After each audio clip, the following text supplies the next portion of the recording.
इकबाल ने 1904 में कविता लिखी, सारे जहां से अच्छा हिंदुस्तान हमारा, 1904 के अंदर। और उसका सिर्फ एक एक जो दो दो लाइनें मुझे बहुत पसंद है, उसके साथ मैं वीडियो को खत्म करूंगा।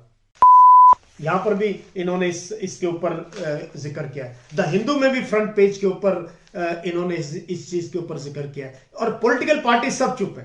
इस देश को महफूज रखना, इस देश को बचा कर रखना हम सबका कर्तव्य है।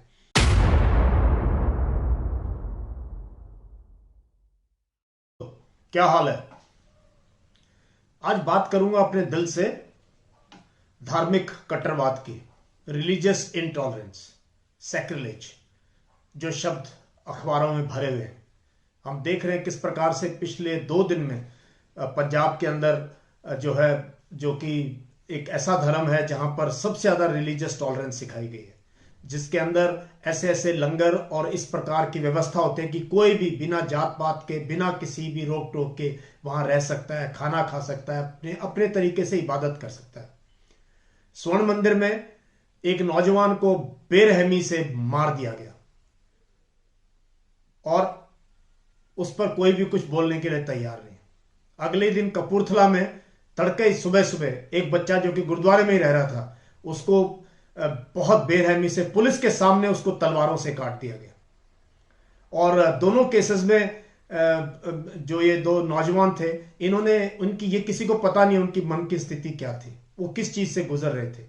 और सैक्रिलेज जो वर्ड है, यानी कि आपके रिलीजियस फीलिंग्स को हर्ट करना, उन्होंने भीड़ को, जो गुरु ग्रंथ साहब, उसको टच भी नहीं किया था।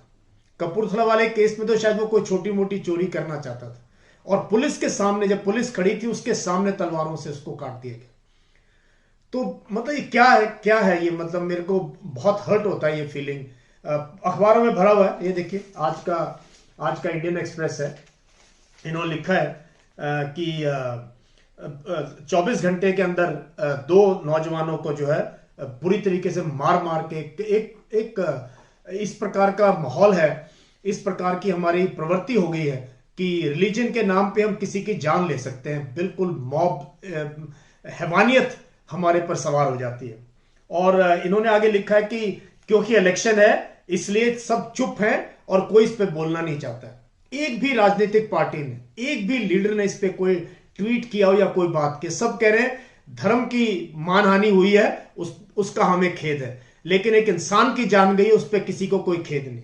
उसके बाद इंडियन एक्सप्रेस तो करेज ऑफ जर्नलिज्म है, जर्नलिज्म ऑफ करेज है, उसका एडिटोरियल भी है, जहां वो लिखते हैं कि सैक्रिलेज एंड साइलेंस, कि ये ठीक है, ये बुरा है अगर किसी धर्म के आप कोई आस्था को ठेस पहुंचाता है, उस पर भारत में कानून है। लेकिन अगर आपको लग रहा है आपकी आस्था को ठेस पहुंचे, तो क्या आप उस इंसान को मार दोगे जान से? और इतनी निर्ममता से पुलिस को क्यों नहीं दिया?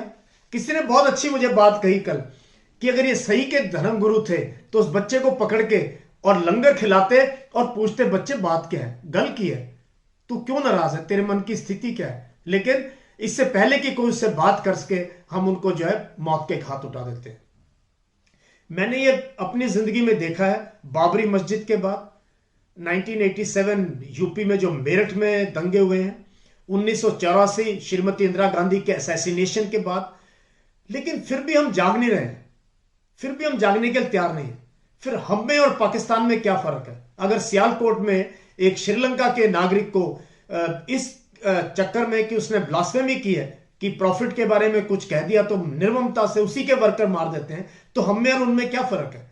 फिर हम क्यों तालिबान के बारे में और पाकिस्तान बांग्लादेश की बात करते हैं? हमारे देश में ऐसे लोग हैं जिनमें धर्म को लेकर इतनी ज्यादा कट्टरवाद फैलता जा रहा है। और इसका कारण दोस्तों यही बात अगर 20 साल पहले होती तो शायद ये हादसा नहीं होता, या उसको इस तरीके से मारा नहीं जाता। अब जो व्हाट्सएप के थ्रू, फेसबुक के थ्रू जिस प्रकार का हम प्रचार कर रहे हैं, घृणा जो हमारे घरों में पहुंच चुकी है, उसको कोई रोक नहीं रहा, उसके बारे में कोई सचेत नहीं है। मैं बार बार कहता हूं अपने बच्चों को, बच के रहो।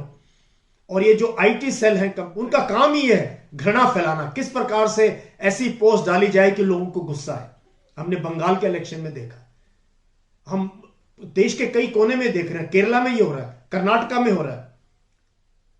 तो मुझे बहुत चिंता होती है एक फौजी होने के नाते, एक नागरिक होने के नाते, एक ऐसे इंसान के नाते कि जिसने हमने सब धर्मों की किताबें पढ़ी हैं, कहीं पर भी ये नहीं लिखा है कि आप इतने कट्टर हो जाओ कि दूसरे इंसान की जान ले लो आप। इकबाल ने 1904 में कविता लिखी, सारे जहां से अच्छा हिंदुस्तान हमारा, 1904 के अंदर। और उसका सिर्फ एक एक जो दो लाइनें मुझे बहुत पसंद है, उसके साथ मैं वीडियो को खत्म करूंगा।